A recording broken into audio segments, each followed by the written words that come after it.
Bonjour et bienvenue sur Univers Fantasy pour un nouveau débrief des épisodes de Rings of Power. Aujourd'hui, on va parler de l'épisode 3 qui vient tout juste de tomber aujourd'hui.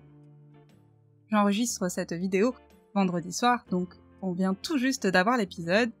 J'espère que le son est correct car mes voisins font la fête ce soir. On a encore une fois beaucoup de choses à raconter, donc je vais aller très vite sur l'introduction.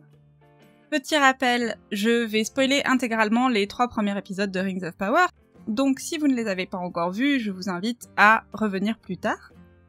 Et juste pour la structure de comment se passe cette vidéo, je fais donc suivre les groupes de personnages, je vais pas suivre l'épisode de façon linéaire, on va regarder les groupes de personnages et ce qui leur arrive.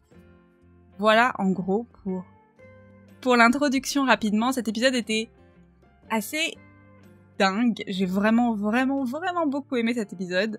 Malgré le fait qu'il n'y ait pas Elrond, Durin et Disa qui étaient mes 3 personnages favoris des 2 premiers épisodes, ils ont réussi à faire quelque chose et ils ont réussi à faire un épisode super efficace. J'étais à fond dedans, évidemment. On va parler beaucoup de Númenor, évidemment. On va commencer avec notre petit cœur de la série pour l'instant. Notre centre émotionnel de la série.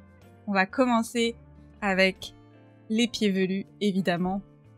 Qui, ouais, je l'ai mentionné, je crois, dans ma review dans ma critique des épisodes précédents.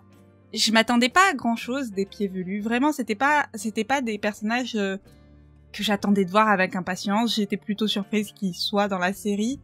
Mais ils sont devenus si rapidement une joie pure de les voir, chaque scène avec tout ce petit village, tout ce groupe est absolument joyeux, et ils nous ont teasé depuis le premier épisode sur le fait que c'était la fin de la saison, qu'ils allaient bientôt recommencer à se déplacer et donc quitter le lieu où ils sont, et donc ils ont un petit festival tout à fait parfait, tout à fait adorable et qui est c'est fascinant de voir. Ils ont réussi à construire dans cette série des cultures qui sont complètement différentes entre ce qui se passe ici avec les pieds velus et ce qui se passe à Númenor ou ce qui se passe chez les elfes.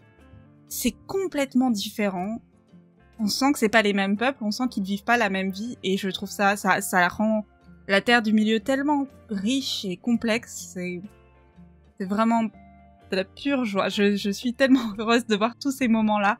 Et oui, évidemment, ça ressemble un petit peu à la comté, ou ce genre de choses qu'on peut imaginer. On imagine tout à fait comment ce peuple-là va devenir plus tard les hobbits de la comté qu'on connaît dans Le Seigneur des Anneaux. J'ai trouvé ça assez amusant qu'ils se déguisent en loups. En tout cas, ont des personnages qui ressemblent à des loups quand on a eu la petite frayeur dans le premier épisode. C'est clairement les loups, ils le mentionnent à plusieurs reprises, donc c'est clairement des créatures qu'ils craignent et qui ont causé des dégâts parmi les pieds velus, mais qui font partie de leur festival. J'ai trouvé ça particulièrement intéressant. On a Marigold Brandyfoot et Largo Brandyfoot qui ont une discussion. L'inquiétude autour du fait que Largo ne puisse toujours pas porter sa caravane puisqu'il s'est cassé la cheville refait surface. Ils sont tout, enfin, surtout elle est très inquiète. Mais pareil, on nous construit cette relation. On comprend que Largo a sans doute été marié auparavant ou connaissait quelqu'un d'autre auparavant et qu'il a connu un deuil, mais qu'il a rencontré Marigold et qu'il a reconstruit une vie avec elle. Ils arrivent à construire, ils l'ont fait plusieurs fois dans cet épisode, notamment avec les pieds velus. Ils nous construisent une histoire complexe pour chaque personnage, même des personnages qui sont en apparence en tout cas secondaires, et je trouve ça... J'étais tellement touchée. Tous les pieds velus, j'ai trouvé leurs histoires tellement touchantes. Ils sont pas parfaits, ils ont tous des défauts. Marigold, donc la femme à droite, on voit à plusieurs reprises qu'elle reprend Nori, elle semble assez effrayée quand même d'avoir quoi que ce soit qui puisse être différente de sa vie de tous les jours de pieds velus, qui est très codifiée et tout ça, mais ils sont tellement adorables, et toutes ces scènes de dialogue entre 2 personnages, il y en a eu plein dans cet épisode. C'était absolument joyeux à regarder. On a une classe d'acteurs dans cette série assez exceptionnelle. C'est que du bonheur. En parlant de dialogue, on a On a donc Poppy et Nori qui ont toute une discussion, Nori qui veut absolument aller fouiller dans le livre où il y a toutes les étoiles, le livre de Sadok Burrow, donc qui semble être le boss des pieds velus, ou en tout cas le leader principal des pieds velus, et Poppy qui lui dit non mais ça va pas, arrête de faire n'importe quoi, qui lui dit notamment, je vous ai mis, c'est la seule image que je vous ai mis avec des sous-titres, qui va, tu essayes de lui dire non mais il y a différents sens, on peut voir, mais ouais, non, il y a le bon sens et le non-sens. J'ai adoré toute cette conversation. C'est les deux, pareil, la construction des relations entre les personnages. On a plusieurs relations romantiques à droite à gauche dans la série, donc les parents juste avant, et ici les deux jeunes femmes et leur amitié qui est très visible et qu'on ressent tout de suite à l'écran, même quand elles s'engueulent. J'ai trouvé ça particulièrement réussi. Et Nori, qui réussit à persuader Nori en lui la menaçant de dire que c'est elle qui avait fait des magouilles auparavant. J'ai vraiment, ils ont réussi. Je trouve potentiellement dans les 2 premiers épisodes, ils avaient beaucoup de présentations à faire, des présentations de lieux, des présentations de personnages, évidemment, des présentations d'intrigues et tout ça. J'ai trouvé que cet épisode, c'était vraiment l'épisode des relations entre personnages, et c'est l'une des choses que je préfère dans toutes les séries au monde, quel que soit le genre de la série. L'intrigue peut être toute moisie à côté, et c'est pas le cas dans cette série, loin de là, mais j'ai toujours trouvé que c'était plus intéressant les relations entre les personnages que tout le reste. En tout cas, c'est le truc qui me parle le plus. Et là, ils en ont construit plein à travers la série, à travers l'épisode, et c'est perfection. Perfection. Ces deux-là, les deux, Poppy et Nori, vraiment, je croyais pas que j'en aurais quelque chose à faire autant, en tout cas, des pieds velus. Je pensais vraiment qu'ils seraient là juste potentiellement pour passer d'un point A à un point B, qu'ils seraient là pour faire de l'exposition ou des choses comme ça. Mais en vrai, s'il leur arrive du malheur au moindre d'entre eux, même ceux qui sont un peu qui sont un peu peureux et tout ça, s'il leur arrive des choses pas bien, je vais pleurer toutes les larmes de mon corps, ça sera pas joli à voir. Nori réussit à rentrer dans la caravane de Sadok Burrow. Elle réussit, après moult complications, elle réussit à trouver la page d'écriture où il y a les étoiles que lui avait montré l'étranger dans l'épisode précédent. Et donc, elle espère pouvoir donner ça à l'étranger pour qu'il arrive à trouver là où il veut aller, ou quelque chose comme ça. Et elle arrive, donc elle le dépose dans un coin, et ils vont au festival où t'as donc le leader des pieds velus, donc Sadok Burrow, joué par Lenny Henry, le très très grand acteur Lenny Henry, qui donne un joli discours sur les pieds velus, et donne ensuite un discours qui a l'air d'être traditionnel sur les pieds velus qui n'ont pas survécu leur migration. Et on commence, et il nous dit des noms qui nous disent rien, et puis ensuite il commence à dire une série de noms qui terminent en Proudfellow. Et alors je pense pas qu'elle ait été introduite, enfin en tout cas je sais pas si elle a été introduite à son nom complet, mais la caméra fait un zoom sur la tête de Poppy et on comprend qu'en fait elle a perdu une bonne partie, voire toute sa famille. Je crois qu'il dit dans un glissement de terrain. Et c'est ce que je disais, cet épisode il se concentre sur la construction des personnages et des relations entre les personnages, et là c'est une relation qu'on verra pas puisque sa famille n'est plus là, mais ça rajoute une dimension supplémentaire de ce personnage qui était jusque-là plutôt humoristique ou plutôt léger, on va dire. Elle était là pour engueuler Nori quand Nori tentait des aventures improbables pour un pied velu.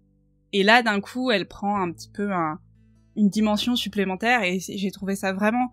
J'ai été touchée, vraiment dans tout l'épisode, toutes les scènes avec les pieds velus, je les ai trouvées très touchantes.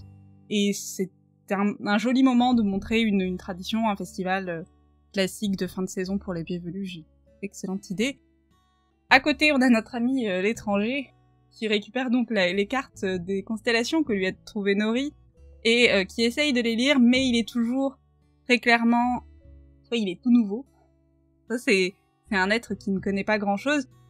Soit le choc d'être tombé à travers une météorite a été particulièrement perturbant, et il a vraiment du mal à comprendre encore comment tout fonctionne, et il contrôle pas intégralement ses pouvoirs ou les pouvoirs qu'il a potentiellement, puisqu'on voit des étincelles un petit peu, on le voit se réjouir, quand il voit les constellations, il a une réaction très émotionnelle, et il commence à y avoir des étincelles de partout. Le papier prend feu, il se relève en panique, et tous les pieds velus le voient immédiatement, évidemment.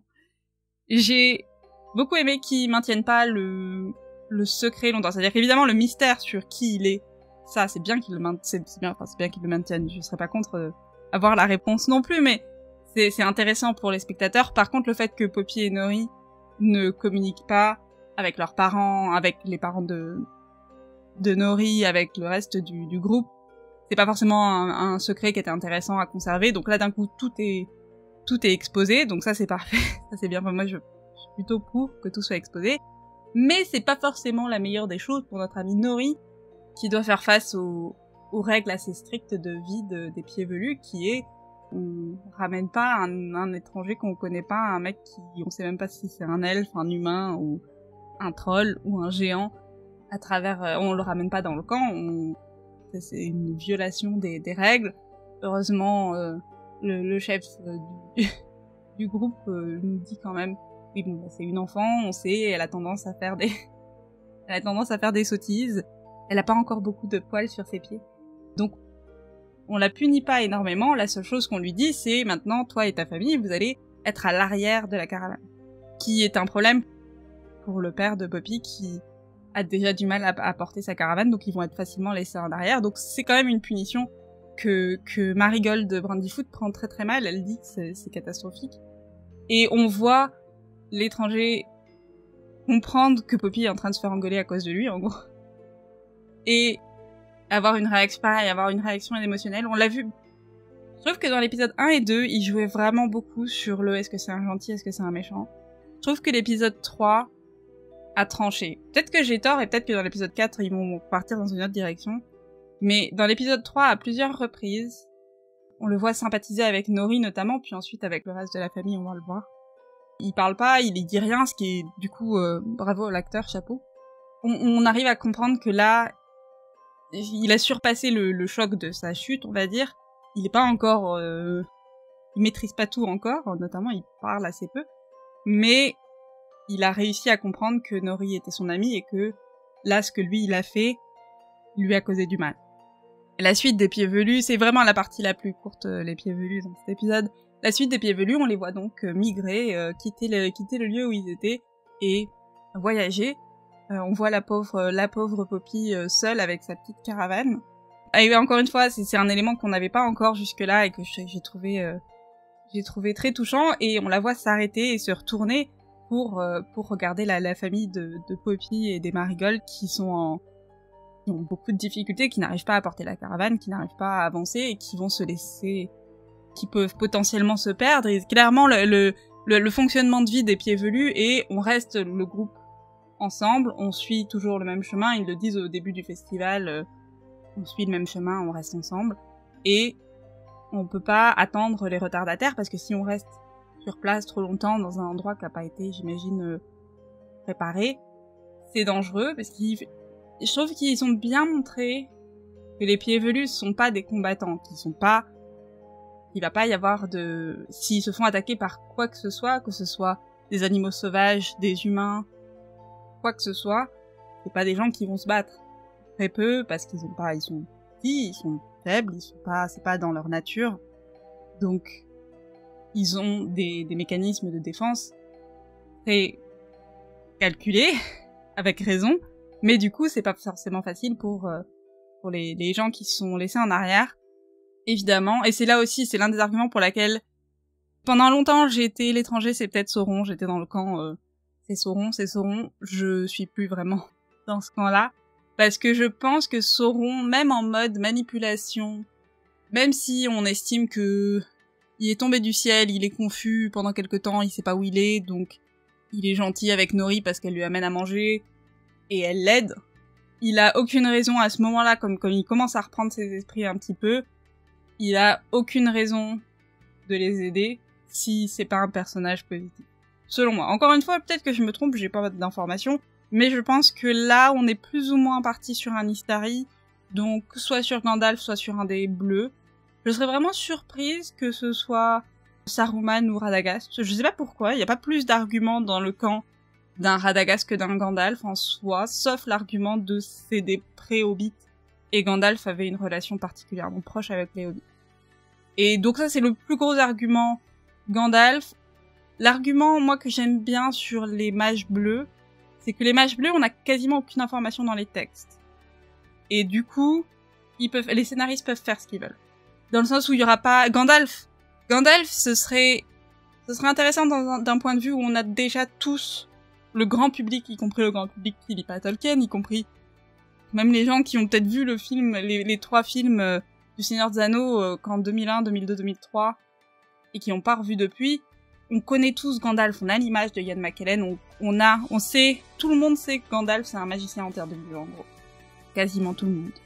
Donc il y a déjà cette connexion, donc ce serait facile, ça permettra à la série de dire « Ah, regardez, c'est Gandalf » et de nous montrer un peu Gandalf qui existerait avant la période où on le connaît. Mais même si c'est Gandalf, j'ai pas d'avis contre particulièrement, mais j'avoue que je serais curieuse de découvrir un des autres Istari. Parce que on les connaît moins bien, on sait pas leur histoire, on sait pas leur conviction. On a vu que les mages, les Istari, donc, on les force pas, c'est-à-dire qu'ils sont envoyés par les Valar, donc par les dieux. Ils sont envoyés par les Valar pour aider dans la lutte contre Sauron. Logiquement, dans les textes, ils sont envoyés au 3e âge.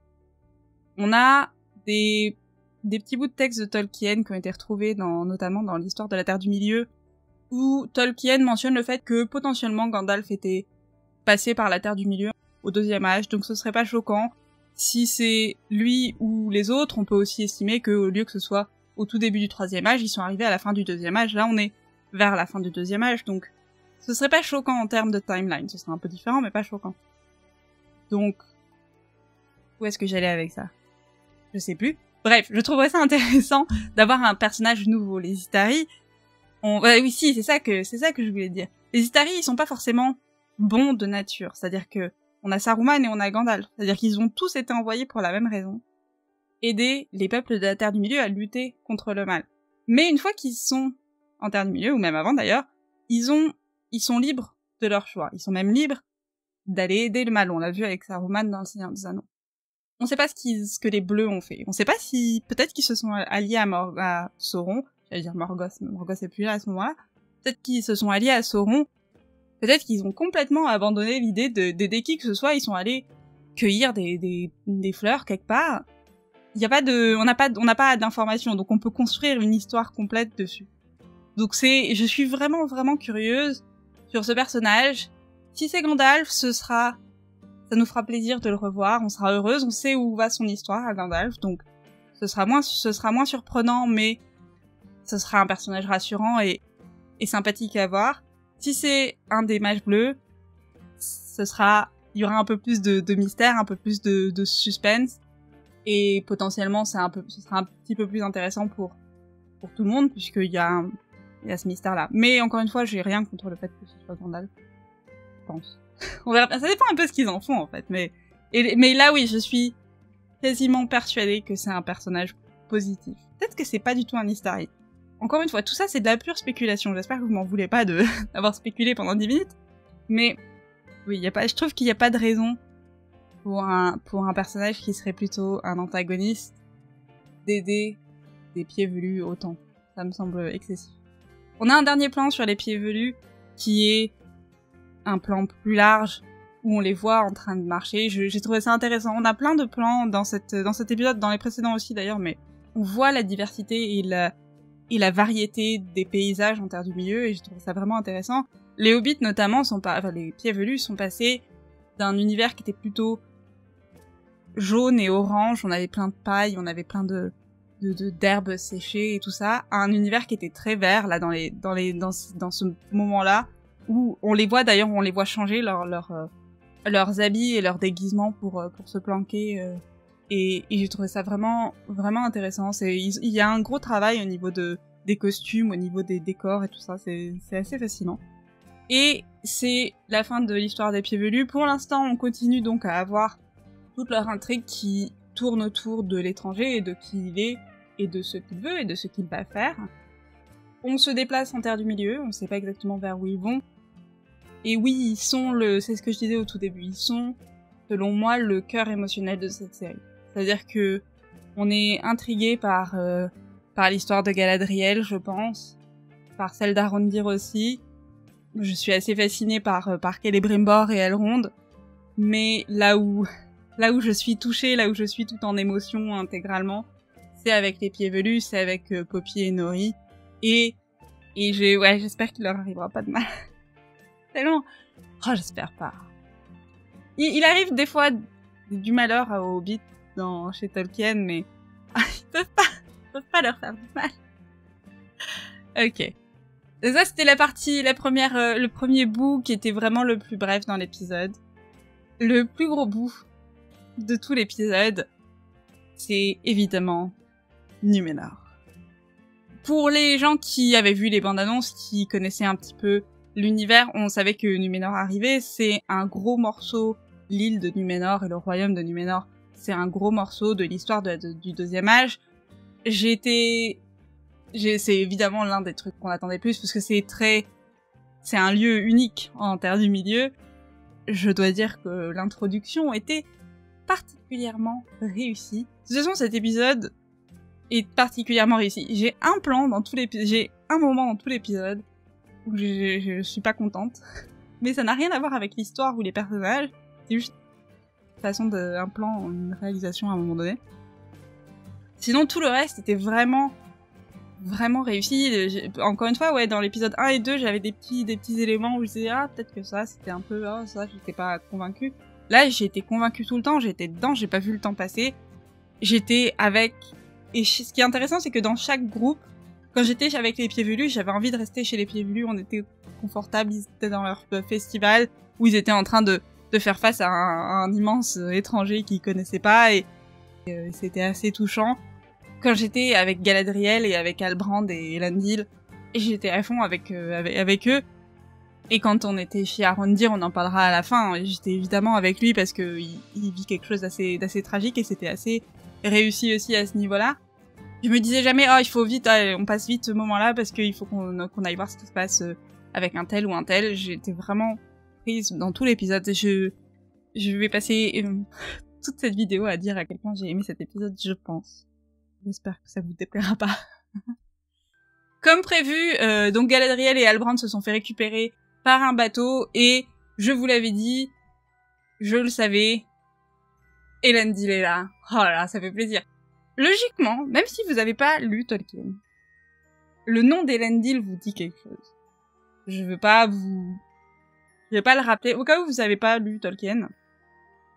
Pour information, je vais pas spoiler quoi que ce soit des livres. Donc je vais pas vous dire pourquoi, moi je connais son nom, je connais plein de noms les gens qui ont lu Tolkien connaissent la majorité des noms. Non, pas la majorité, une grande partie des noms qui sont dits dans cette série. Elendil, on est content de voir Monsieur Elendil. C'est son bateau, il est capitaine de son bateau. Il annonce à Galadriel et à Halbrand qu'ils retournent chez eux, donc à la maison, et on se retourne, et donc Galadriel et Halbrand demandent on est où, et ils se retournent, et on a l'une des plus belles choses que j'ai vues en termes de présentation de lieux dans une série, ou même dans un film, que j'ai jamais vu, qui est l'arrivée à Numénor, qui est donc une île où vivent des humains, et qui est l'endroit, à ce moment-là, sur la Terre du Milieu, l'endroit, en tout cas, créé par les humains, qui est le plus moderne, le plus avancé, le plus riche, le plus magnifique. C'est absolument splendide. Ils ont apparemment une fascination pour les très grandes têtes. Il y en a plein partout, des immenses statues. On a une très magnifique tour de guet.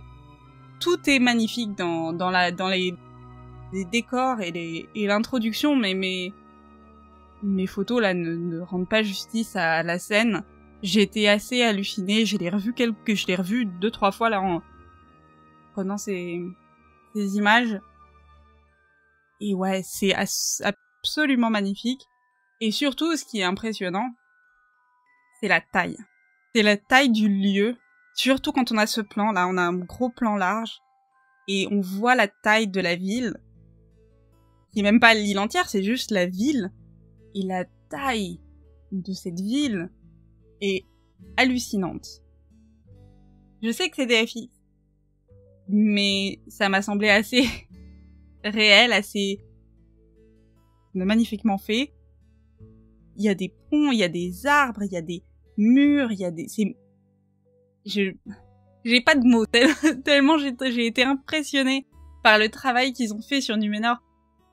Des fois, dans des représentations de lieux en fantasy ou en science-fiction, de lieux qui n'existent pas, on a parfois un problème de dimension, dans le sens où on nous dit ça c'est la plus grande ville, machin, ça c'est le truc, et on le sent pas forcément. Je trouve que là, ils ont réussi, grâce à ce plan, mais aussi grâce au plan qu'il y a ensuite quand on arrive dans le port et quand on marche dans les rues. Il y a du monde, il y a de la vie, il y a des décors, il y a des trucs qui traînent par terre, il y a des trucs à droite, à gauche, les gens sont pas habillés pareil, il y a des craques dans les murs, il y a de la peinture écaillée. On a l'impression que la ville, elle est vécue, que des gens habitent là et qui font leur vie de tous les jours dans cette ville.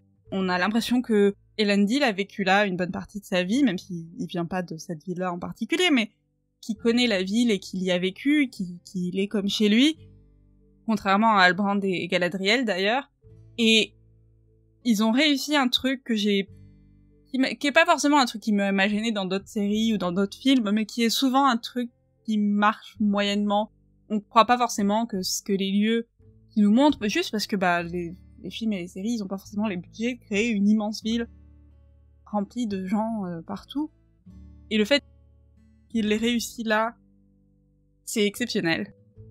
On a aussi Galadriel qui explique ce qu'est Numénor à Halbrand, puisque Halbrand, c'est assez intéressant parce que Halbrand est un humain, mais il n'avait aucune idée que cette île existait. C'est-à-dire qu'il est halluciné et il demande comment ça se fait que mon peuple ait créé ça, et Galadriel lui dit c'est pas ton peuple qui a créé ça, c'est des humains, mais c'est pas les mêmes humains que toi. En gros, et donc on comprend que donc ce qu'elle lui dit c'est que le peuple de Halbrand, qui sont donc notamment les peuples qui vivaient dans les terres du sud, à l'époque de guerre contre Morgoth, se sont alliés à Morgoth, alors que les Numénoréens se sont alliés aux elfes, et se sont battus contre Morgoth. Ils ont énormément souffert, ils ont perdu des tonnes de gens, et en récompense de leur combat contre Morgoth, les Valar, donc les dieux, leur ont donné l'île de Numénor, qui est l'île la plus à l'ouest avant les terres immortelles. Ils leur ont donné et pendant très longtemps, elle dit, ce qui est intéressant, c'est qu'elle dit aussi que pendant très longtemps, les elfes, les Eldar, allaient à Numénor et ils échangeaient avec les Numénoréens, ils échangeaient des cadeaux, des connaissances, des richesses et tout ça, et que un jour ça s'est arrêté, un jour que les bateaux des elfes n'étaient plus les bienvenus sur l'île. Et on voit notamment que Galadriel se prend des regards, et on entend des commentaires qui disent « Oh, c'est une elfe !» Et Elendil qui lui dit « Faut mieux pas rester, faut mieux que vous soyez pas tout seul. » J'imagine qu'il parle principalement à Galadriel, donc faudrait mieux qu'elle soit pas toute seule, sans escorte, dans les rues de la ville. Ça va être un thème très important, le fait que elle est pas particulièrement bienvenue à Numénor. Elle, spécifiquement, c'est-à-dire que lui, il passe encore, même si bon voilà. Elle, pas du tout. Et donc on va arriver, donc Elendil va aller présenter Galadriel et Halbrand à la reine régente et à son conseiller, Pharazôn. On a le trio avec Halbrand qui lui dit s'agenouiller, Myriel qui lui dit non, on s'agenouille pas. Et surtout, à ce moment-là, on a Galadriel. La reine lui dit présente-toi, qui es-tu? Et Galadriel fait la présentation officielle, c'est-à-dire que quand elle parlait à Halbrand sur le bateau dans l'épisode précédent, elle a juste dit je m'appelle Galadriel.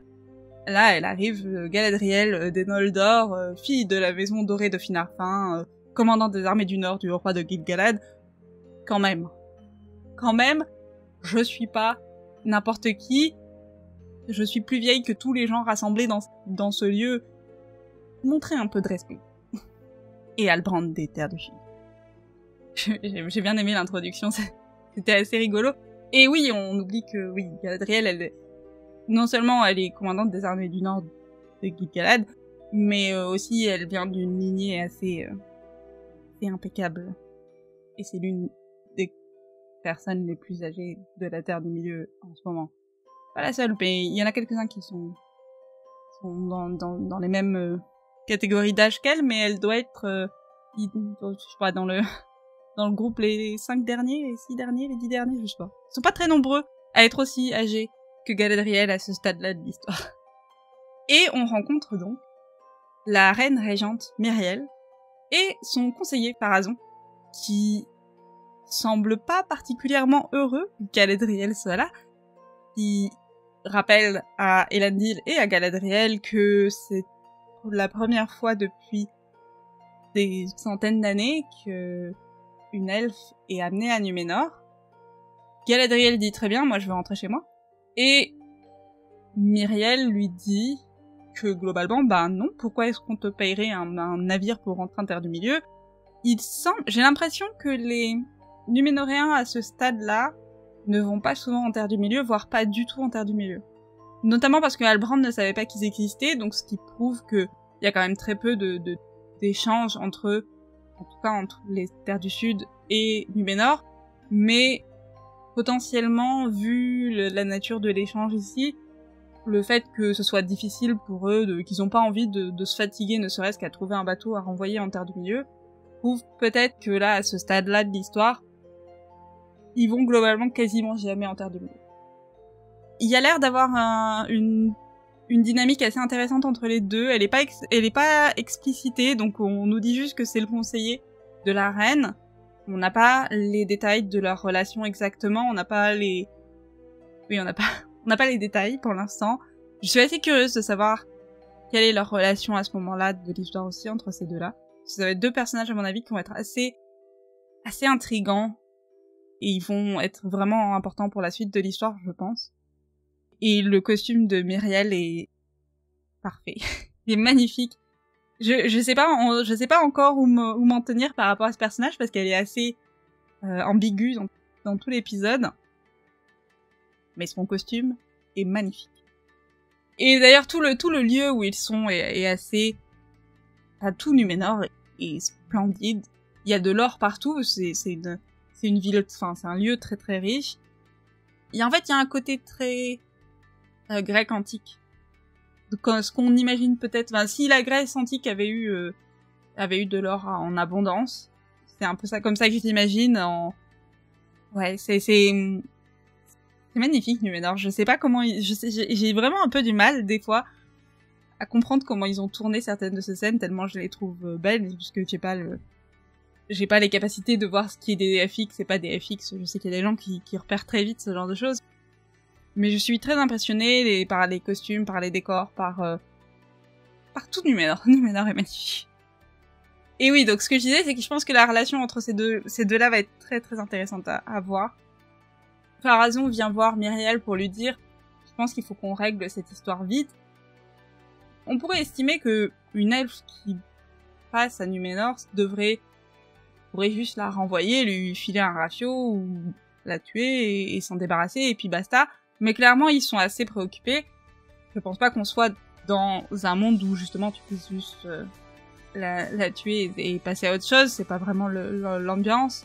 Mais clairement, c'est quelque chose de préoccupant. Et Pharazôn, donc le conseiller à droite, mentionne quelque chose par rapport au père de Myriel, qui va revenir un petit peu plus tard. Et en fait, on comprend donc le père de Myriel qui était le roi, qui est toujours vivant d'après ce que nous dit Elendil un petit peu plus tard, et qui apparemment montrait de la sympathie envers les elfes, ce qui ne se fait pas. On n'a pas les détails exactement pour l'instant de pourquoi est-ce que les gens de Numénor n'apprécient pas les elfes. Donc je ne vais pas les mentionner, j'ai quelques théories, j'ai quelques idées. Mais c'est assez intéressant on commence déjà à voir que Numénor n'est pas du tout unifié, puisque on a Elendil, on le reverra ensuite, qui clairement a de l'amitié pour les elfes, et Pharazôn et potentiellement Myriel. Je dis potentiellement parce que, comme je disais, elle est assez ambiguë, je trouve que la scène qu'elle a avec Elendil après, je suis curieuse. Je sais pas exactement. Tout le monde est pas d'accord sur comment est-ce qu'on traite les elfes à Numénor. Et la dernière chose qu'on a sur ces deux personnages, c'est que Myriel demande qui est Elendil, donc elle ne le connaissait pas. Et Pharazôn mentionne que il venait d'une famille noble, mais maintenant c'est juste un capitaine de la garde marine, j'imagine. Donc tous les personnages s'en vont, donc en gros, Galadriel est pas autorisé à quitter Numénor, ils vont rester au moins 3 jours ici, le temps que Myriel et Pharazôn se décident de quoi faire avec eux. J'ai mis cette image parce que cette image est absolument splendide, regardez-moi cette porte. Halbrand nous montre à plusieurs reprises dans cet épisode, avec plus ou moins de succès, ses compétences de pickpocket. Il récupère donc la dague de Finrod, frère de Galadriel, pour le remettre à Galadriel, comme on l'a vu qu'elle était particulièrement attachée à cette dague. C'est plutôt sympathique de sa part, et il lui dit surtout « Calme-toi, et arrête de les énerver ». Moi, j'ai trouvé un lieu où je pourrais vivre ma vie tranquille, en gros, c'est ce qu'il sous-entend, et les énerve pas trop, en résumé. On est introduit ensuite à Isildur, fils d'Elendil. Donc oui, quand Pharazôn fait l'introduction d'Elendil, il dit donc c'est un capitaine de navire, et son fils le suit dans ce métier. Et on a donc ensuite on passe sur Isildur. Pareil, en théorie, si vous avez vu Le Seigneur des Anneaux, le nom d'Isildur devrait vous dire quelque chose, mais là nous avons évidemment la version très jeune et distrait d'Isildur, qui est en train d'être formé donc sur un bateau pour les gens qui veulent devenir marins. Ils font partie de la garde marine, si j'ai bien compris.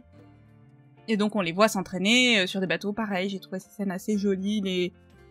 J'avais l'impression que c'était des... Je sais, c'est idiot de dire ça, mais j'avais l'impression que c'était des vrais bateaux. Je trouve le design des bateaux assez beau. C'est réussi, c'est vraiment beau, tout est joli, tout est réussi, je trouve, dans cet épisode. Donc voilà, donc on rencontre quelques-uns des potes d'Isildur qui sont plus ou moins bons en navigation. On a aussi une scène à la toute fin, quand une fois qu'ils sont revenus sur la plage, où on comprend que les Numénoréens ont une certaine relation avec la mer assez importante. Et d'ailleurs, il y a beaucoup si vous regardez les différents décors, il y a beaucoup de design marin partout, donc ce qui est assez logique puisque les Numénoréens étaient un peuple d'excellents marins. Donc ça c'est assez fidèle à Tolkien, et c'est assez intéressant de les voir. C'est pas vraiment une religion, mais c'est clairement soit de la superstition, soit de la tradition, des choses comme ça. C'est assez intéressant. Et ça vient aussi en partie sans doute d'Erendil, qui est le père d'Elros, qui est le fondateur de Numénor.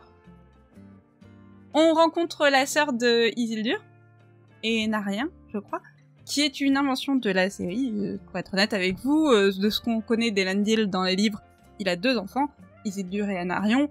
Anarion qui est le frère donc d'Isildur, et qui est mentionné un petit peu plus tard. Donc qui existe dans cette version aussi, mais qui est juste pas présent pour l'instant. On ne sait pas où il est. Ça fait partie des mystères pour l'instant. Et donc voilà, donc on rencontre la jeune famille, ils ont l'air sympathiques, ils ont l'air jeunes et insouciants. On a vu, je vais revenir rapidement sur Isildur quand il est sur les bateaux. On le voit à un moment donné être distrait par les côtes de la Terre du Milieu. Je crois que c'est les côtes de la Terre du Milieu que l'on voit au loin, et il semble entendre son nom être dit dans l'air. Et soit c'est lui qui divague, c'est toujours possible dans des séries, soit on sait qu'il a une destinée particulière, donc peut-être que la Terre du Milieu l'appelle. J'imagine qu'on le découvrira. Mais la scène était pas au hasard, évidemment. Elle est bien précise à ce moment-là, et on comprend que être un peu distrait, et notamment vouloir potentiellement aller découvrir la Terre du Milieu, semble être quelque chose qu'Isildur aimerait faire. On retourne rapidement d'ailleurs sur Elendil, qui clairement a été appelé par Myriel pour un entretien personnel. Avant qu'on arrive sur Myriel et Elendil, la caméra passe au-dessus de l'arbre blanc, et on a la voix de Myriel qui dit les fidèles pensent qu'à chaque fois qu'une pétale tombe, c'est un Valar qui pleure, des choses comme ça. Et ce que je trouve intéressant, en dehors de ce que dit Myriel, qui raconte un peu de lore, et ça peut être intéressant, qui rajoute aux histoires de séparation entre les Numénoréens qui font confiance aux elfes et qui croient aux anciennes traditions et tout ça, et à ceux qui ne veulent pas en entendre parler. Ce qui est intéressant, c'est qu'on voit que ce lieu, qui semble avoir été créé, à la base en tout cas, comme un lieu c'est assez classe quand même, et un peu laissé à l'abandon. On voit le poteau à droite qui est complètement envahi par les herbes et tout ça. Et donc clairement, on comprend d'après ce que dit Myriel que l'arbre blanc a une importance par rapport aux Valar et aux elfes, et que ce lieu, qui à une époque sans doute était un lieu de rassemblement important, est aujourd'hui complètement abandonné par les Numénoréens. Et je trouve intéressant que ce qu'on nous dit à l'oral, dans les dialogues et tout ça, on le voit aussi visuellement dans les décors. On retourne ensuite sur Myriel, qui brouille les pistes un petit peu, parce qu'elle parle avec Elendil. Elle lui demande notamment ce que signifie son nom, parce que j'ai trouvé ça intéressant. Donc lui, il lui donne une première traduction, et lui, il me semble qu'il y a une autre traduction, et il dit oui, Elendil, ça veut dire ami des elfes. Et elle lui demande alors, est-ce que vous êtes ami des elfes? Non, il dit, moi je suis fidèle à Numénor. Elle mentionne aussi d'où il vient, sur l'île, qui est sans doute là où on va, qui est l'endroit où on va aller après, et Elendil, plus tard, quand il discute avec Galadriel, lui dit, moi là d'où je viens, on parle encore les langues elfiques, on n'a pas cette haine chez nous. Donc encore une fois, tout est mis en place pour qu'on comprenne qu'il y a une séparation quand même à Numénor, que tout le monde ne pense pas la même chose, et tout le monde ne déteste pas les elfes. Myriel décide alors, puisque Elendil a professé sa loyauté envers Numénor, de lui donner une mission, et il lui donne alors une épée.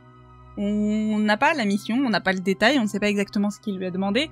Tout ce qu'on sait, c'est qu'ensuite, lui, il dit que Myriel lui a demandé de s'assurer que Galadriel ne partait pas et ne faisait pas de bêtises, en gros, à Numénor. Peut-être qu'elle lui a demandé autre chose, que c'est pas clair. J'ai quelques suspicions, puisque à la fin, Galadriel, quand elle parle à Halbrand, mentionne le fait que peut-être qu'elle a une solution pour trouver une armée. Donc, il y a des informations qu'on n'a pas encore à ce stade-là. Dans tous les cas, elle lui file une magnifique épée. Ce qui est surprenant parce qu'il en avait déjà une, donc je pense que cette épée, parce que il dit aussi à ses enfants qu'il a été promu à un grade dont je me souviens plus. Donc je me demande si l'épée c'est pas juste un symbole de ce nouveau grade à ce moment-là.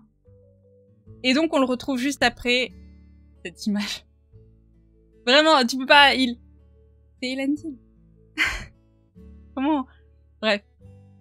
On le retrouve, donc Galadriel s'échappe instantanément, et Elendil la traque aussi immédiatement, puisqu'il sait très bien ce qu'elle veut faire. Elle veut trouver un bateau pour rentrer en Terre du Milieu. Elle s'en contrebalance, elle, de Numénor. Elle veut rentrer là où, potentiellement, elle pourrait trouver Sauron, maintenant qu'elle a des informations, puisque Halbrand lui a dit que il y avait des orques dans les terres du Sud. Donc, son obsession, depuis l'épisode 1, c'est d'aller trucider des orques, et elle ne dévie pas de son obsession jusqu'à ce que Elendil lui dise des choses.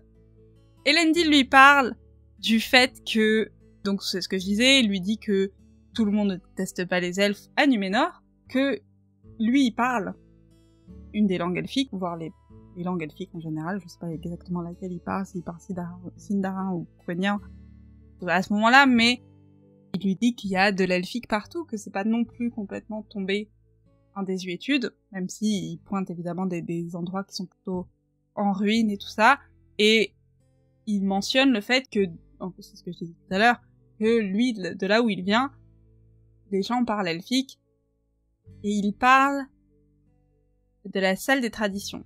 Alors ça a été la traduction en français. En anglais, il dit The Hall of Laws.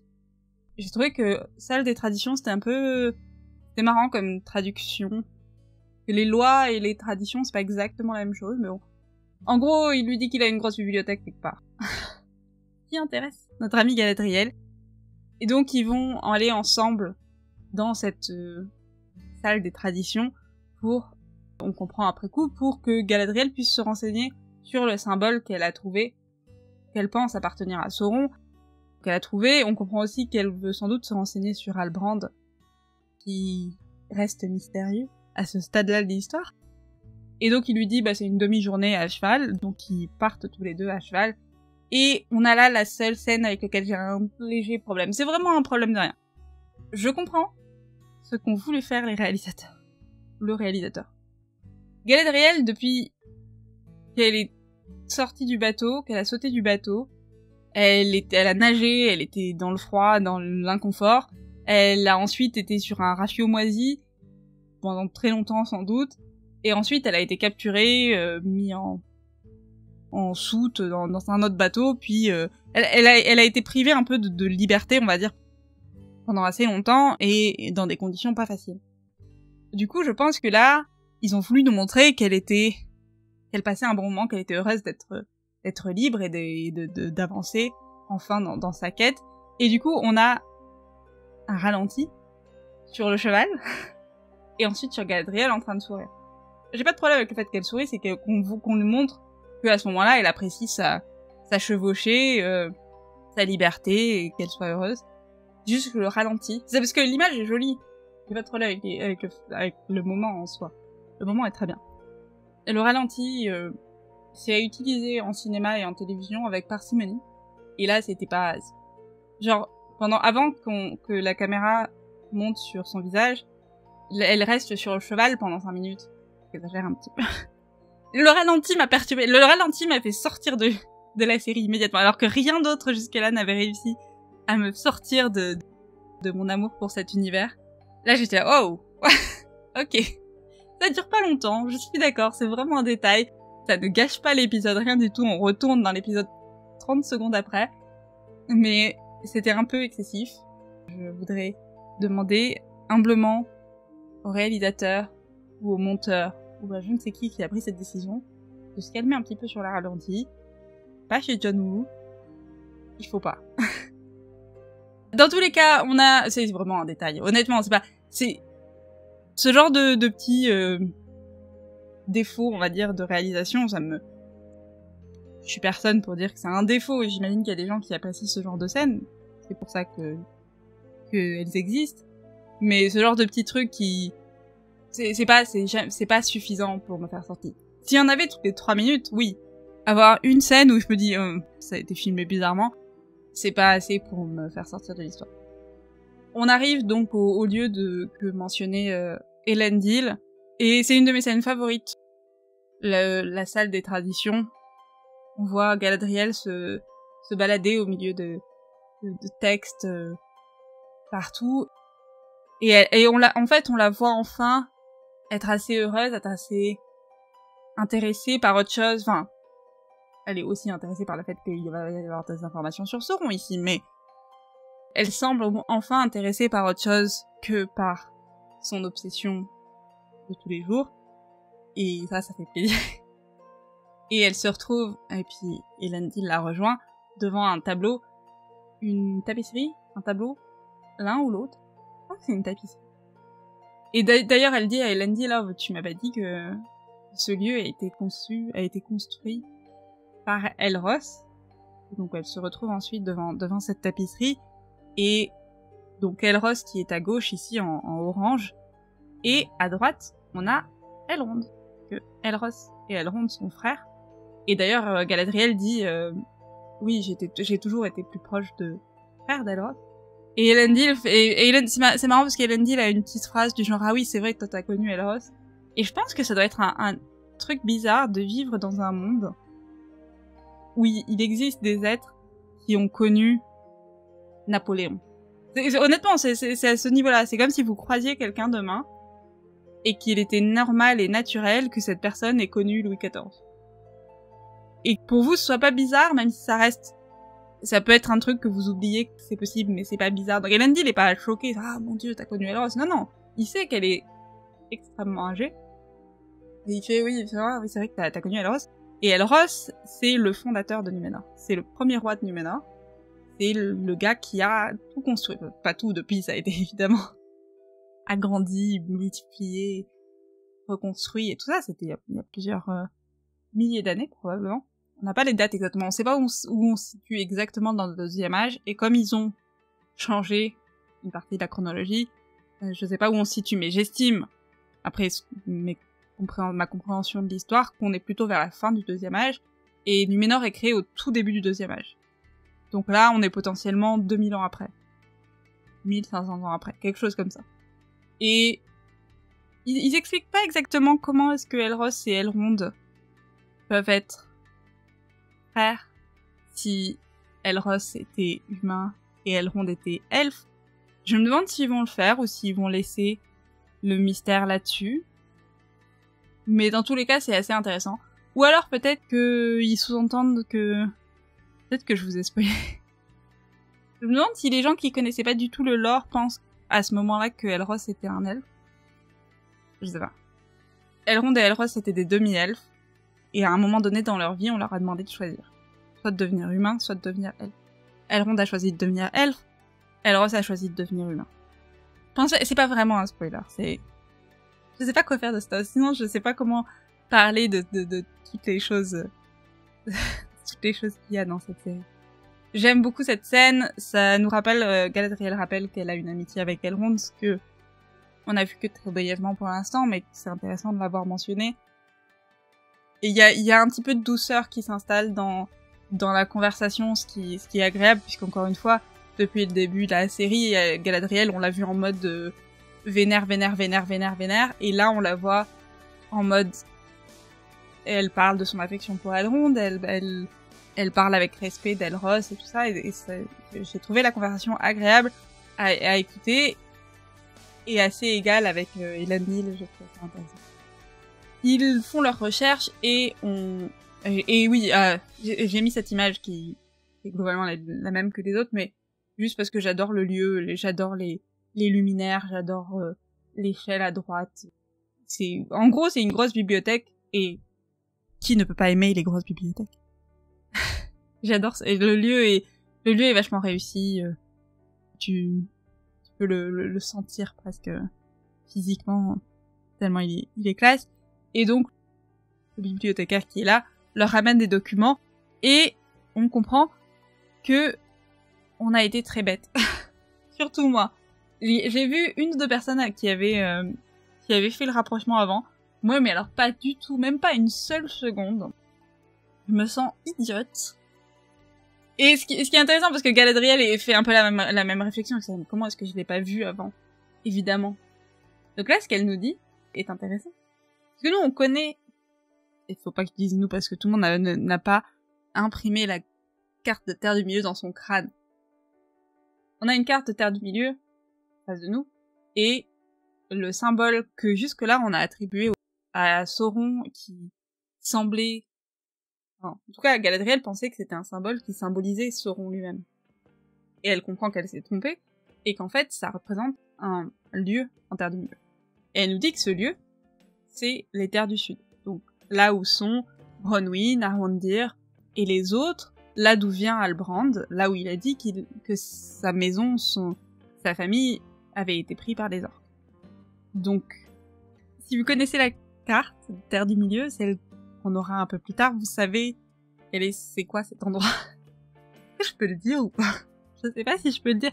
Ça me semble tellement évident pour moi, mais je sais que les choses qui sont évidentes quand on est obsédé par Tolkien, c'est pas forcément évident par les gens normaux.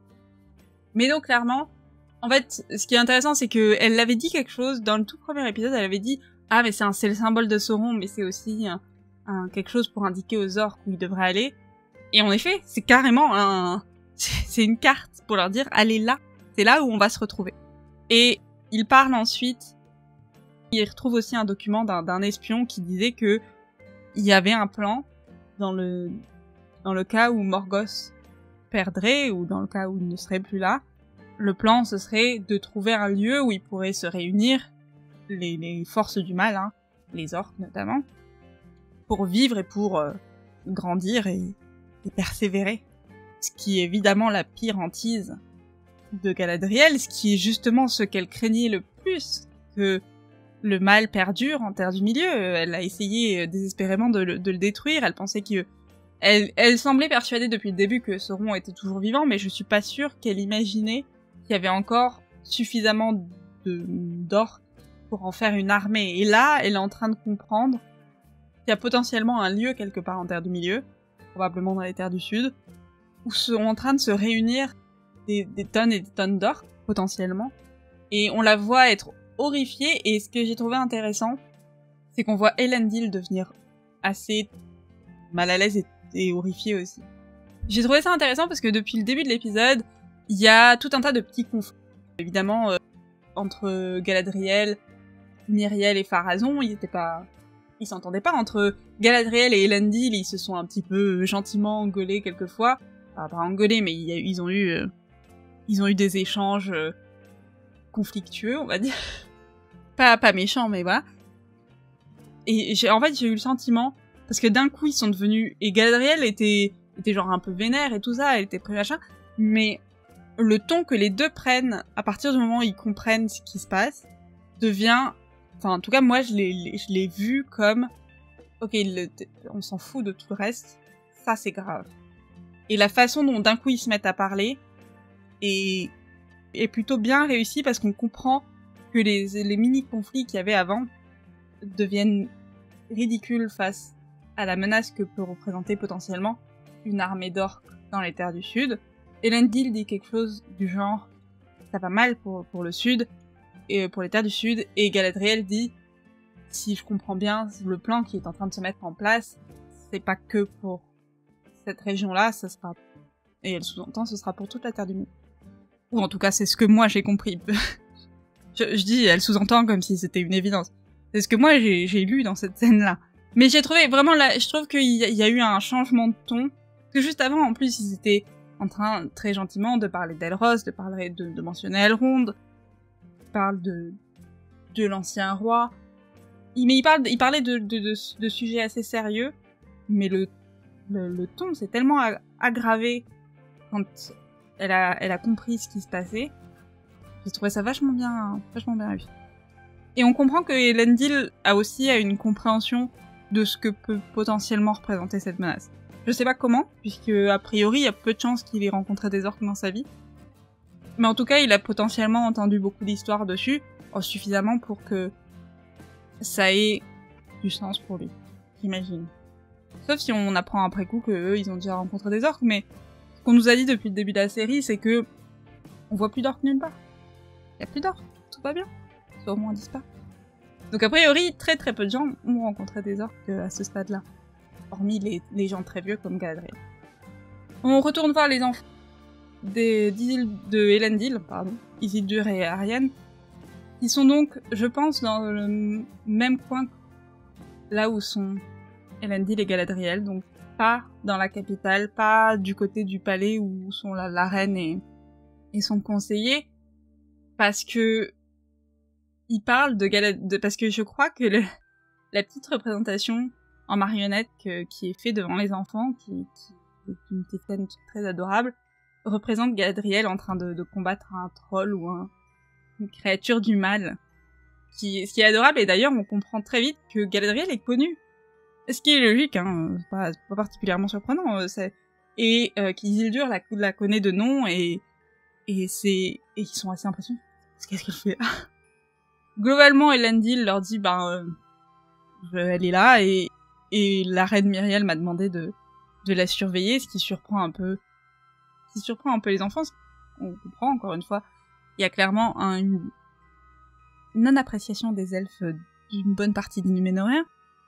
Et j'ai adoré cette conversation. Parce qu'Elendil, quand il était avec Galadriel, ou même avec la reine, même avec différents gens, il avait l'air d'être en contrôle de la situation. Conversation avec ses enfants, elle commence bien, elle commence tout en joie.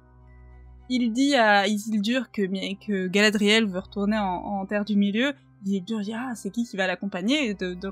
On comprend qu'il a très envie d'aller en Terre du Milieu et qu'il aimerait bien faire partie de ce voyage. Elendil est fort heureux, il lui parle de son examen de marine qui va passer prochainement.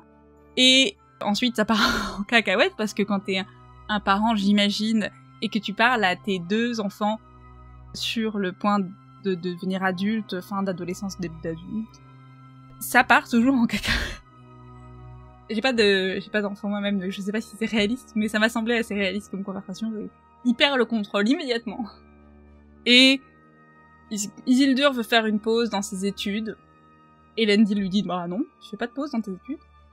Prends pas une année sabbatique pour aller te balader au sud de l'île. Non, non, non. Tu vas passer ton examen. Et Arianne essaye de défendre un petit peu Isildur. Elle se fait engueuler de façon un petit peu injuste. Et après, elle reçoit un courrier qui lui dit qu'elle a été acceptée dans la guilde des... Ils disent builders en anglais, je sais pas comment ça a été traduit en français. Donc des architectes, des gens qui construisent les bâtiments, j'imagine. Et donc Elendil est un petit peu surpris, mais il a l'air très heureux pour sa fille. Et j'ai trouvé, mais c'est ce que je vous disais, l'épisode il est vraiment centré autour des relations, et ça c'est une relation que je m'attendais pas forcément à voir construite, surtout avec Arianne qu'on ne connaît pas, et c'est vachement intéressant de voir. J'aime les gens qui peuvent être très en contrôle quand ils sont dans des situations potentiellement dangereuses, potentiellement... À un moment donné, Galadriel lui a mis un couteau sous la gorge quand même. Et il était très zen, et puis 30 secondes avec ses enfants, il perd toute sa zen attitude et il devient vraiment genre non mais qu'est-ce que vous faites sérieusement. J'aime beaucoup Elendil, l'acteur qui le joue est très bon, il m'a convaincu dès les premières secondes où il était à l'écran, mais vraiment c'est ce que je dis, je trouve que sa relation avec Galadriel fonctionne bien, on comprend très vite que lui il a pas de haine envers les elfes et il a un espèce de respect pour la tradition qui a été instaurée par Elros à l'époque. J'aime sa relation avec ses enfants, même si elle était un peu conflictuelle à ce moment-là, qu'il était pas très gentil.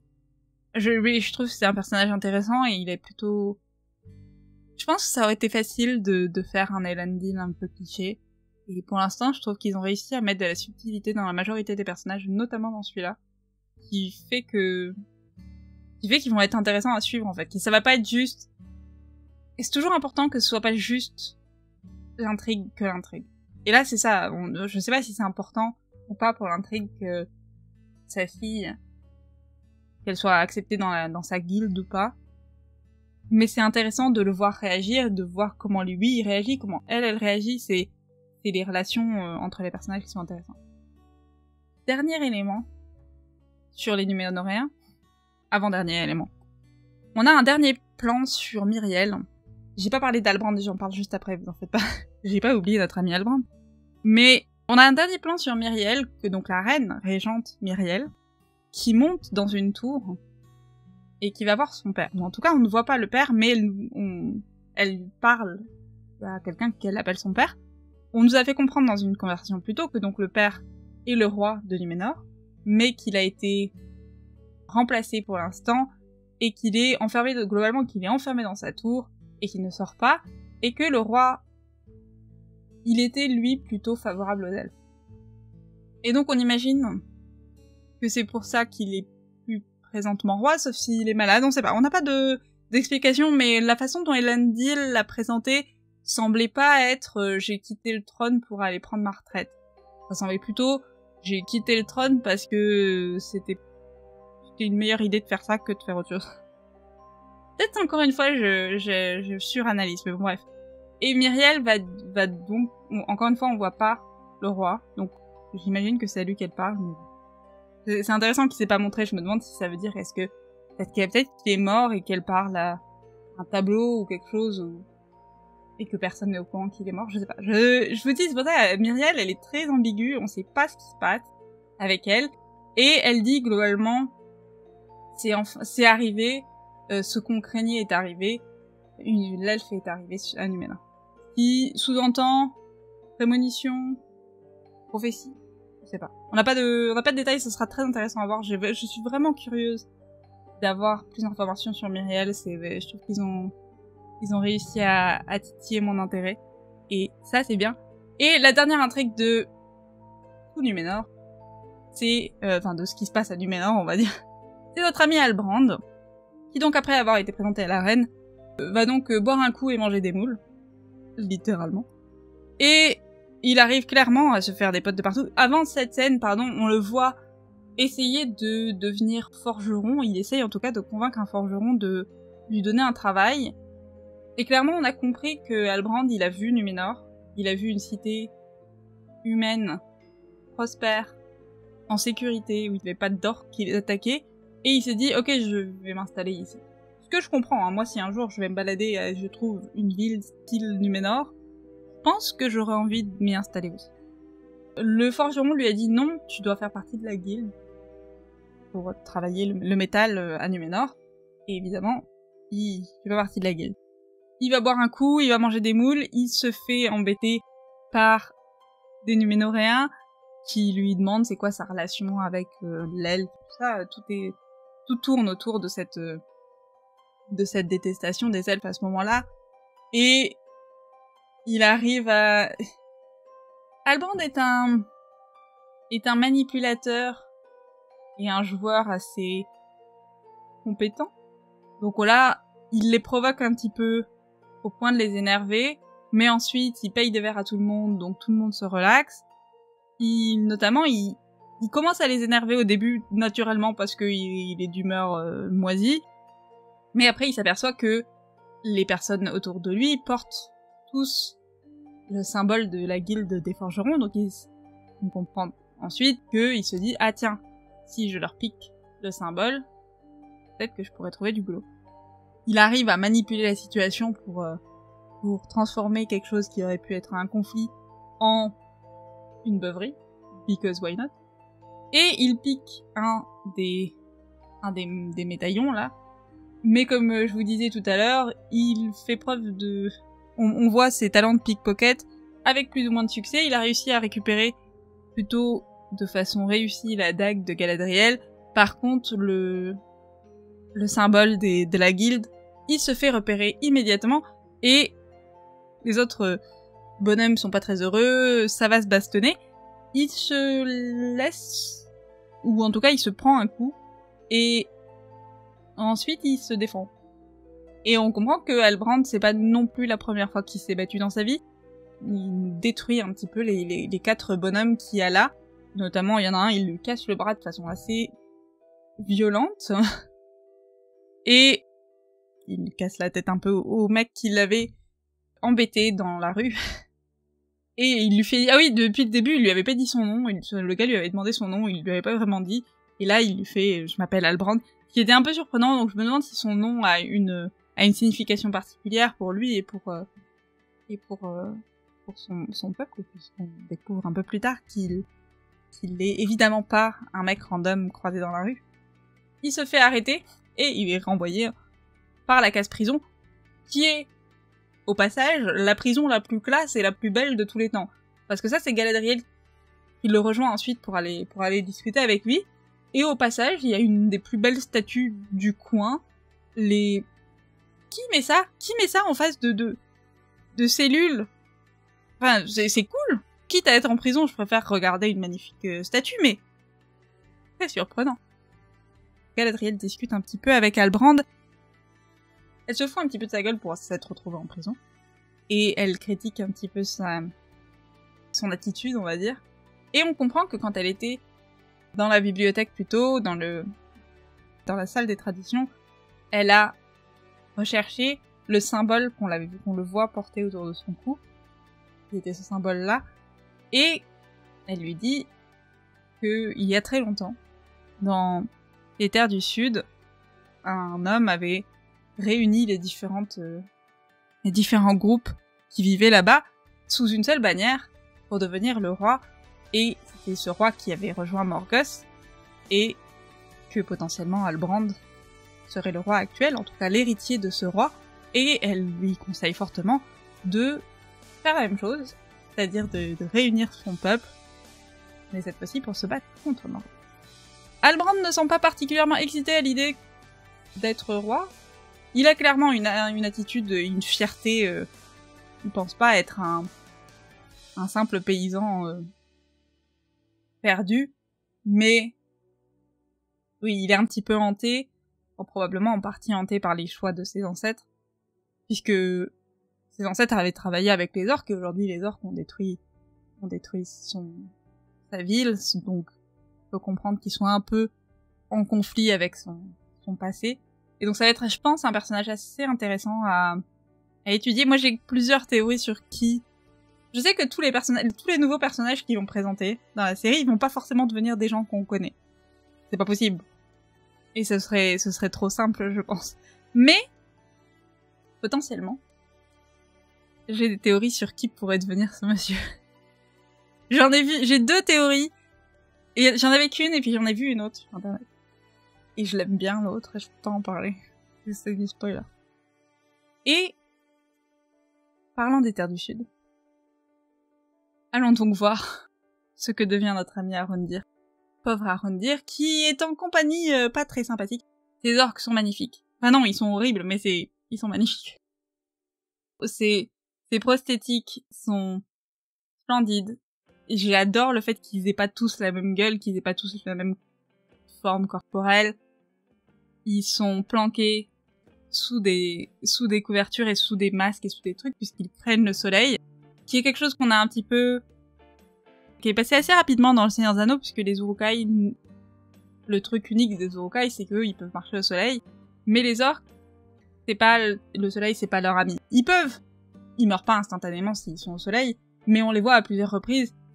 Clairement, ça leur fait du mal physiquement d'avoir la lumière du soleil directement sur leur peau. Ce que j'aime aussi, c'est que on voit que même si là les orques sont en majorité et ils dominent les elfes et les humains qui sont prisonniers, on va dire, dans ce lieu, il y a pas des armures classe, les armes elles sont toutes moisies. C'est pas des orques très avancés dans leur armée, elle est pas particulièrement élaborée.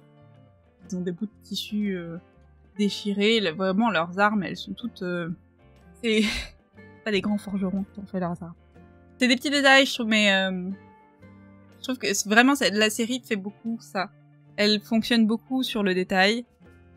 Et je pense que c'est l'une de ses forces. Et ça fait partie des trucs sur les antagonistes, ils arrivent à nous mettre des petits détails qui nous font comprendre que c'est pas les orques non plus qu'on a vu dans le Seigneur des Anneaux, c'est des versions précédentes évidemment, il y a quelques milliers d'années avant. Et ces orques-là, ils ont pas d'armure à disposition, ils ont pas énormément de métal non plus à disposition pour faire beaucoup d'armes. Ils ont des chaînes, pas mal.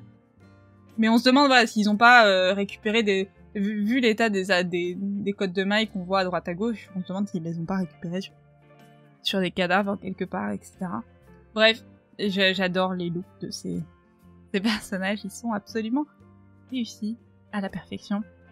Notre pauvre Arondir se réveille après s'être fait choper dans l'épisode précédent, et il retrouve malheureusement ses camarades qui faisaient la garde avec lui dans la région. J'ai son nom d'ailleurs à lui parce que le pauvre je l'ai pas nommé précédemment, il s'appelle Médor. Et qui lui rappelle qui lui explique un petit peu la situation. Donc on le voit lui, donc le collègue avec qui il marchait dans la ville dans l'épisode précédent. Et on voit aussi son boss qui s'appelle Révion, qui est derrière là. Et donc tous les trois on les voit et qui sont tous capturés. Et on voit d'autres elfes aussi, potentiellement aussi quelques humains, qui sont tous enchaînés, prisonniers et qui sont forcés à creuser des tunnels pour que les orques puissent marcher d'un lieu à un autre. À travers cette région, Arondir explique aux autres que oui, le tunnel il va jusqu'à la ville où il était auparavant. Et son collègue Médor lui dit qu'il cherche quelque chose, que les orques sont à la recherche désespérée de quelque chose.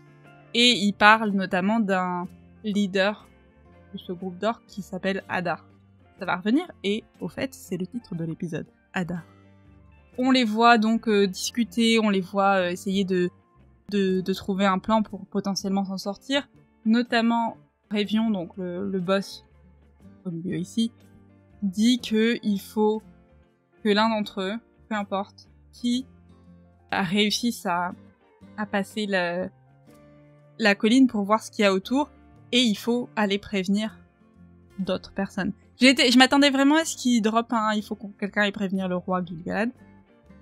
On les voit donc discuter, évidemment ils sont en conflit avec les orques. Il y a notamment une histoire avec un arbre que Révion refuse de couper. C'est des elfes sylvains. Ils ont une relation particulière avec les arbres. Et je crois qu'il dit quelque chose comme cet arbre. il est dans cette terre depuis plus longtemps que vous, orques, existez. Il mérite d'être ici, il n'y a aucune raison pour laquelle on devrait le couper. Malheureusement, pour Médor au milieu ici, va mal terminer pour lui, c'est-à-dire que l'orque... C'est intéressant parce que l'orque qui vient lui proposer de l'eau et tout ça, là, on sent un truc qu'on n'a pas... Enfin, on sent de la cruauté. C'est-à-dire que tu sais que quelque chose va se passer à ce moment-là, et je pense que tous les elfes le savent aussi. Et c'est la cruauté de dire, lequel je vais tuer, en gros. Et donc on perd Médor, collègue de Arondir, de façon pas sympathique, et trancher la gorge. Et du coup, Arondir accepte d'aller couper l'arbre, j'imagine principalement pour sauver les autres elfes qui sont autour de lui, et potentiellement les humains qui sont autour de lui. On sent la douleur dans les yeux des elfes, c'est une très jolie scène. De toute façon, je vous ai dit que j'aimais cet épisode, tout est réussi dans cet épisode. Et je le vois ici, mais on le voit un peu plus tard aussi, on sent que les endroits où sont passés les orques, la terre, elle devient pourrie, un petit peu, elle devient jaune, elle devient des couleurs un peu désagréables, c'est assez intéressant. Donc Arondir accepte de monter, couper l'arbre, qui avait l'air d'être un arbre assez ancien, et il en profite du coup pour regarder autour de lui, qui est l'une des choses que lui suggérait de faire son boss, donc c'est une bonne chose. Mais comme je disais, on sent que c'est douloureux pour lui, c'est douloureux pour Révion de couper cet arbre. C'est encore une fois, c'est des elfes sylvains, c'est pas leur truc de couper les arbres. Et donc c'est ce que je disais, il arrive à voir ce qu'il y a autour. On voit la terre complètement dévastée. Clairement, les orques sont là depuis un petit moment, donc tout le monde les a loupés. Les arbres ont été coupés, le sol est empoisonné. Il y a de la fumée partout. C'est plutôt mauvais signe, clairement. Ce qu'a vient de comprendre Galadriel, qui est que les orques sont en train de créer un lieu où ils vont pouvoir vivre et prospérer, est en train de se réaliser, sans doute beaucoup plus vite qu'elle ne l'imagine. Et du coup, les elfes continuent à essayer de s'échapper, ils se rebellent, ils se battent. Ils essayent d'attirer les orques vers le soleil pour leur faire du mal et pour pouvoir se libérer. Arondir nous fait un super coup où il abat justement les protections que les orques ont mis en place pour se protéger du soleil. J'ai adoré toutes les scènes de combat avec Arondir et ses collègues elfes étaient vraiment vraiment réussies. Et on a un orque qui dit la phrase « Faites venir le warg ». Oh, que j'aime ce warg. Regardez-moi cette magnifique tête. Il ne ressemble pas du tout au design qu'on avait dans le Seigneur d'Anneaux. Hubertoy, qui fait mes visuels sur cette chaîne, m'a fait remarquer que il ressemblait à un chihuahua. Et du coup, j'arrive pas à m'enlever l'image de la tête, mais dans la façon dont il bouge, je comprends un petit peu ce qu'il veut dire les chihuahuas quand ils s'énervent. Je trouve qu'il y a un côté hyène aussi, qui, je pense pareil, le design est terrifiant et réussi et chapeau bas. Regardez-moi cette tête. Et c'est important qu'on comprenne que les orques et les wargs et les trolls et tout ça, c'est pas des ennemis faciles à battre, c'est des vraiment compliqués. Et là aussi, on a un groupe d'elfes. Je vais pas vous laisser la tête d'un warg à l'écran trop longtemps. On a un groupe d'elfes qui, potentiellement, on n'a pas le détail, mais moi c'est ce que je comprends en regardant la série, c'est ce que je disais tout à l'heure sur Elendil. C'est des gens qui n'ont pas vu d'orques depuis des centaines d'années. Et même si vous êtes un elfe qui a vécu, pas moi, 2000 ans, 3000 ans, voire plus, si vous n'avez pas fait quelque chose pendant des centaines d'années, c'est-à-dire que peut-être qu'on sait pas vraiment, on n'a pas d'explication, on sait pas quel âge il a et tout ça, mais je pense qu'il ne doit pas être si vieux que ça, mais même si Arondir il a participé aux guerres contre Morgoth, et potentiellement il y a 1000 ans, et ça fait longtemps qu'ils se sont pas battus ces jours-là. Et donc d'un coup se retrouver face à des orques, face à des wargs, un warg, ça reste un challenge assez impressionnant. Et le fait qu'ils réussissent pas, le fait qu'ils échouent, le fait qu'il y ait plusieurs elfes qui meurent, je trouve que ça rajoute dans la gravité de la situation et le fait que c'était complètement inattendu. Pour la majorité des peuples de la Terre du Milieu, le conflit était terminé. S'y attendait pas. Et du coup, ça rend le combat plus difficile. Surtout quand t'as cette bestiole qui t'arrive dans la tronche. Non mais regardez-moi ça. Arondir réussit à bloquer le warg. J'ai adoré le conflit avec le warg, la scène d'action avec les scènes d'action là qui étaient sous terre étaient vachement réussies. C'était vachement efficace. Elles étaient angoissantes au moment où elles devaient être angoissantes. Elles étaient excitantes au moment où elles devaient être excitantes. C'était vachement bien monté, vachement bien réalisé. Tout à l'heure, je crachais sur la réalisation. Là, pour le coup, ça fonctionnait vachement bien. Révion arrive à sortir d'une espèce de tranchée dans laquelle ils sont. Et on a, nous et Arondir, donc le public, et moi, et Arondir, on a un moment d'espoir de « Ah, ça y est, il est sorti, il va aller prévenir les elfes, les autres elfes. Gil-galad, Sandril, quelqu'un. Il est sorti, ok.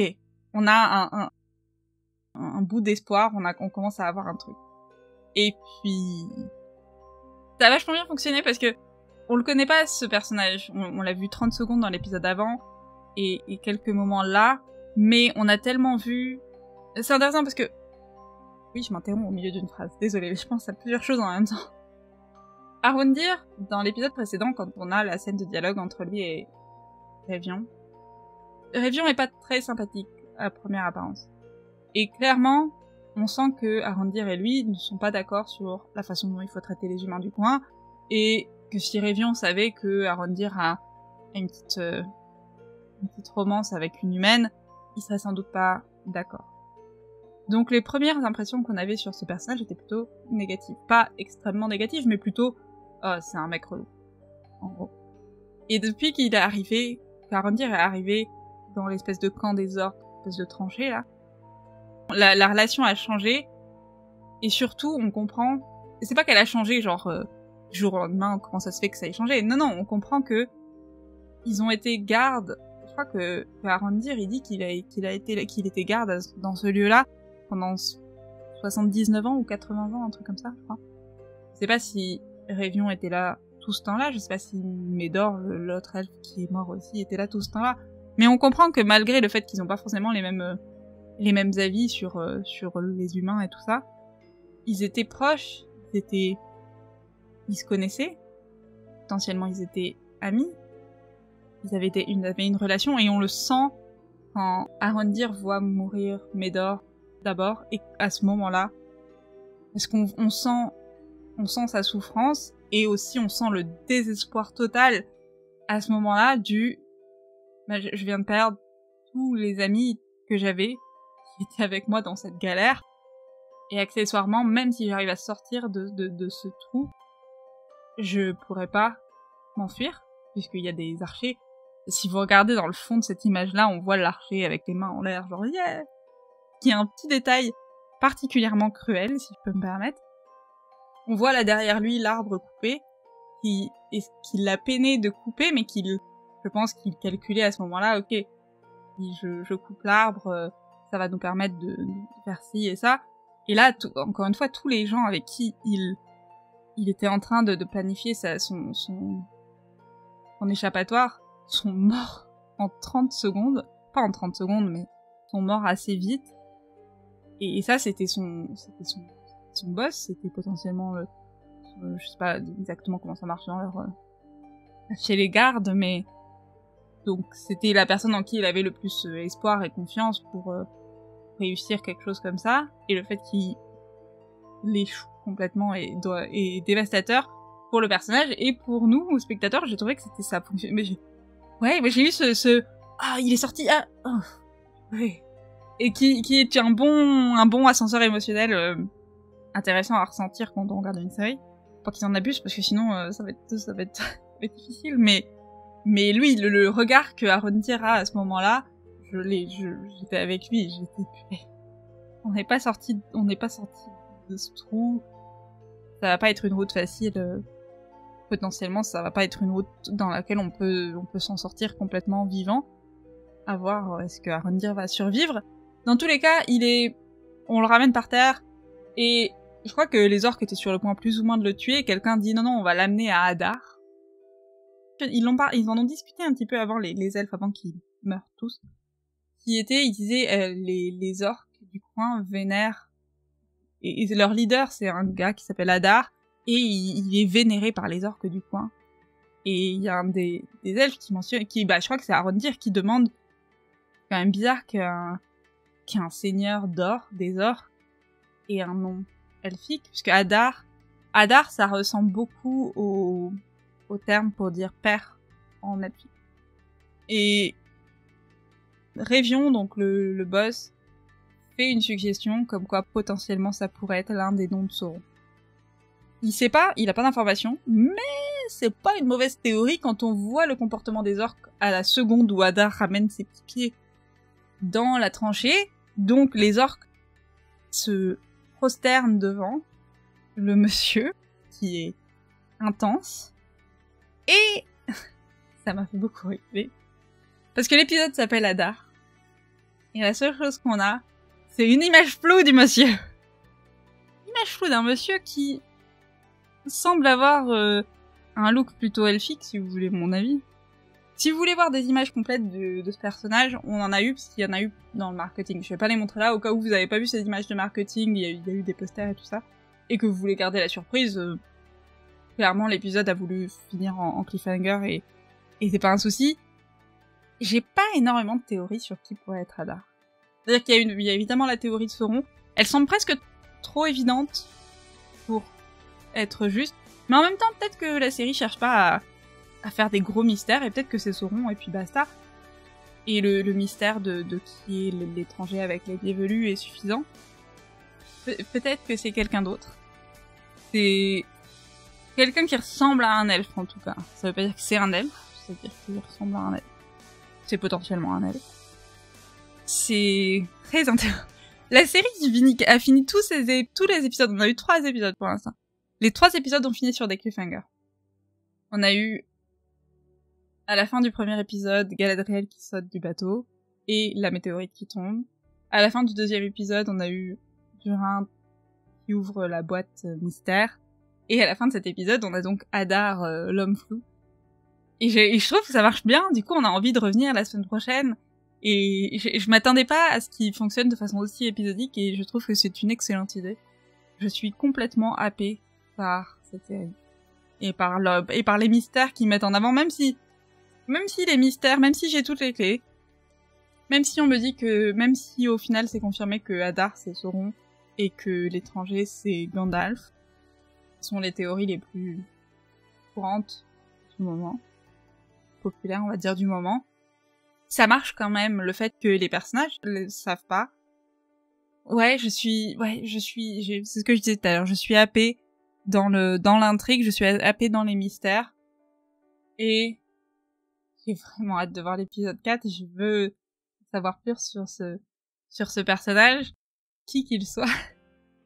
J'ai quelques théories. Si c'est pas Sauron. J'ai d'autres théories. Je suis pas fan de ces théories. Et il faut surtout que je garde en tête, qu'on garde tous en tête, que ça peut être un personnage complètement inventé de toutes pièces par les scénaristes. Ce qui serait bien. J'en veux quelques-uns chez les méchants qui sont inventés de toutes pièces par les scénaristes.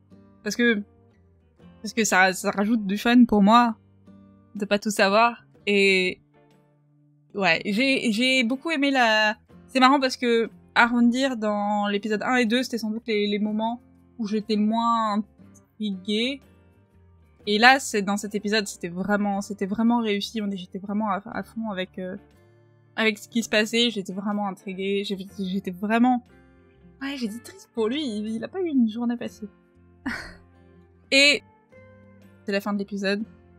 Quel épisode? Ça fait très longtemps que je parle. Cet épisode va être très long. Et j'ai adoré cet épisode. J'ai plein de questions, j'ai plein de théories en tête. Et j'imagine que vous en avez tout autant. Et ça va être une série qui va être très fun à discuter pendant toutes ces semaines. Et c'est une réussite. Et j'avais vraiment peur qu'au final, ça marche pas. C'est-à-dire que j'avais beau avoir vu des images qui me faisaient plaisir et des choses qui me semblaient me aller dans la bonne direction. J'ai toujours eu, jusqu'à ce que je commence à voir des épisodes, une crainte au fond de mon cerveau qui me disait oh non mais ça marchera pas. Soit parce que le format série est pas le bon, soit parce que Tolkien c'est compliqué, parce que plein de choses, mais en vrai ça fonctionne, je suis tellement à fond dans la série, j'aime les personnages, j'ai envie de les voir, de les suivre tous, globalement tous.